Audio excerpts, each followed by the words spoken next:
not even gonna talk about the hair, okay? I see it, you see it, we all know what it looks like. Moving on. Tomorrow, the day that video goes up, I am traveling to Nagoya to see a friend and stay with her for a day because we have Monday off. There's some holiday, I don't know what it is. The point of that story is I can't film Nagoya and what it's like and have it up this Sunday because my friend does not have Wi-Fi. So even if I did film it and edit it, can't post it.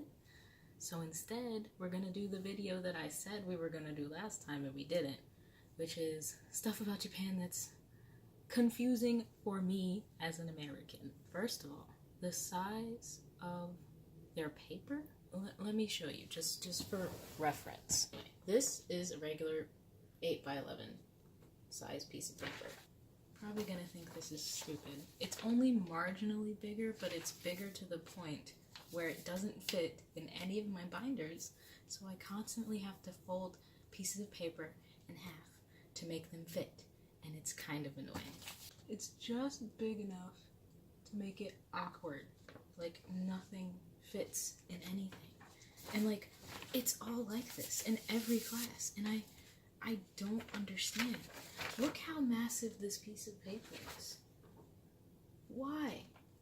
Why? So all of my papers are currently folded in half and shoved into my binders like the unprofessional person that I am. So my professors have yet to complain about me folding things and then turning them in, so we're just gonna keep doing it.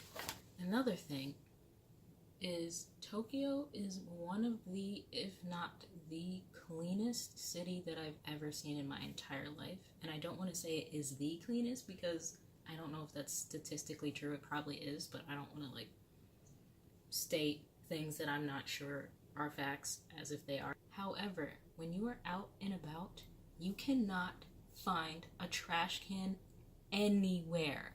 Like, you have to carry all of your trash around with you because there are no trash cans anywhere. And you have to throw things away when you get back home, and it makes no sense. How is the city so clean when there's no trash cans anywhere? Another thing, you can buy alcohol in the convenience store.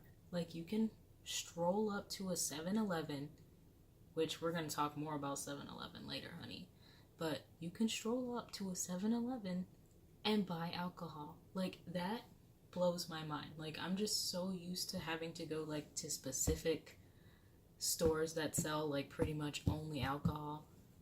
So when I come here and they're like, yeah, you can buy alcohol at the convenience store. Like, that, mind blown. Also, I don't know if this only applies to me or if this is just a thing.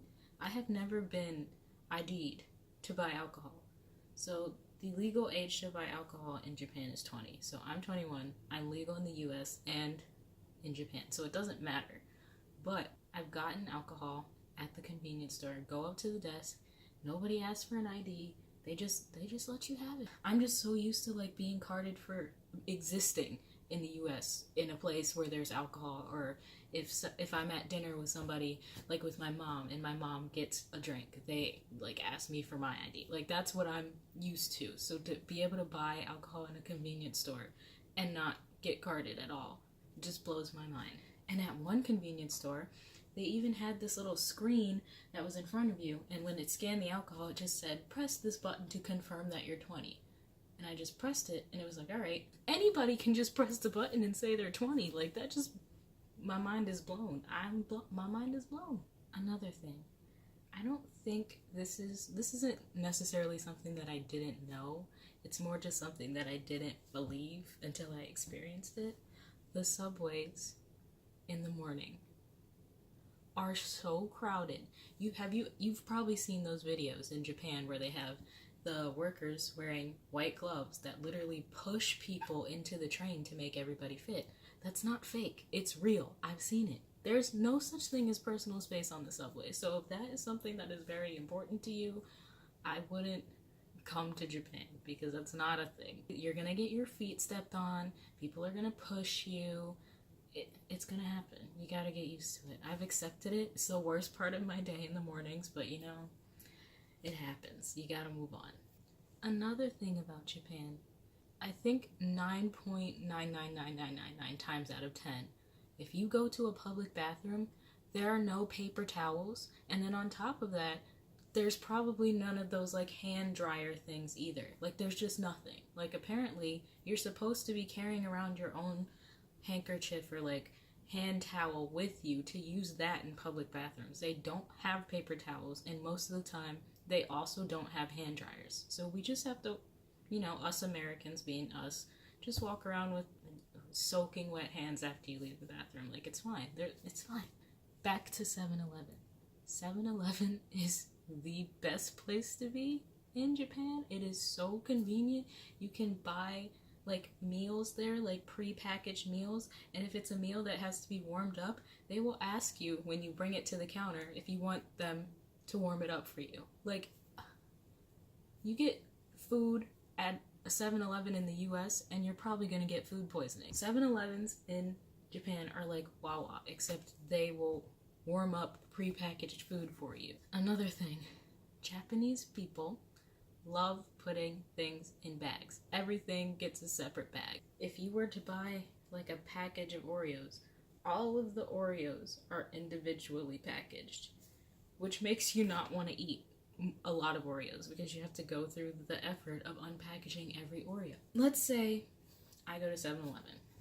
I get a meal, like in some container, and I also get a drink. Maybe I get ice cream too.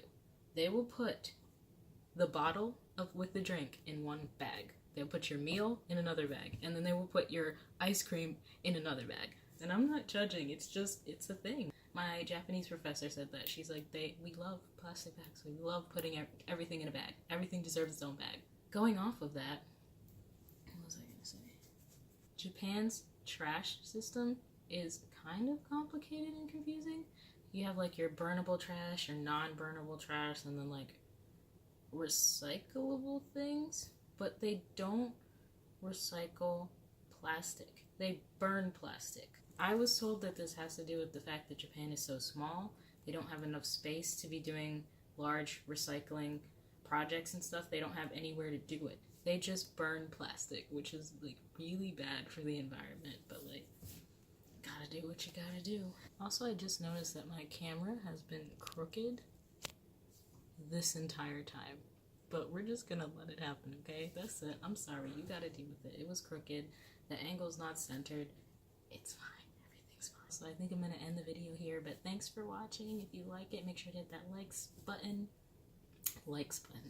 Make sure to hit that like button and subscribe, and I will post another video on Sunday, and maybe I'll film the Nagoya trip. Maybe I won't. We'll see.